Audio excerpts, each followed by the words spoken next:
क्रांतीज्योती सावित्रीबाई फुले सभागृह येथे सोलापूर महानगरपालिकेच्या विभागीय कार्यालय क्रमांक 1 ते 8च्या कामकाजाचा सविस्तर आढावा बैठक महापौर विनायक कोंडाल यांच्या अध्यक्षतेखाली पार पडली। या बैठकीस उपमहापौर ज्ञानेश्वरी देवकर, सभागृह नेते नरेंद्र काळे, अतिरिक्त आयुक्त संदीप कारंजे, उपायुक्त आशिष लोकरे, सहाय्यक आयुक्त शशिकांत भोसले, सहाय्यक आयुक्त गिरीश पंडित, सहाय्यक आयुक्त मनीषा मगर, नगर अभियंता सारिका अकुलवार, कार्यकारी अभियंता सार्वजनिक आरोग्य व्यंकटेश चौबे, कार्यकारी अभियंता विद्युत राजेश परदेशी, नगरसेवक सिद्धेश्वर कमटम, नगरसेवक भारत सिंग बडूरवाले तसेच विभागीय अधिकारी उपस्थित होते। शहरातील विविध मूलभूत सुविधांबाबत नागरिकांकडून प्राप्त होणाऱ्या तक्रारींचा यावेळी सखोल आढावा घेण्यात आला। बैठकीत विशेषतः रस्ते दुरुस्तीच्या प्रलंबित कामांबाबत चर्चा करण्यात आली। अनेक भागात खड्ड्यांची समस्या आहे, ते दुरुस्त करून नागरिकांना दिलासा द्यावा असे निर्देश महापौरांनी दिले।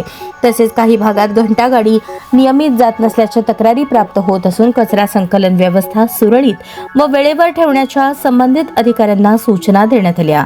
शहरातील काही भागात वेळेवर पाणी पुरवठा होत नसल्याच्या तक्रारींचीही दखल घेण्यात आली।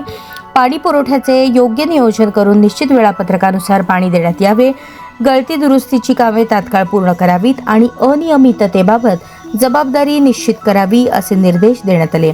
याशिवाय ड्रेनेज लाईन तुंबणे, स्ट्रीट लाईट बंद असणे, मोकाट जनावरांचा त्रास, पथदिव्यांची देखभाल, उद्यानांची स्वच्छता, नाले सफाई, डास निर्मूलन फवारणी तसेच सार्वजनिक शौचालयांची स्वच्छता आदी मुद्द्यांवरही चर्चा झाली।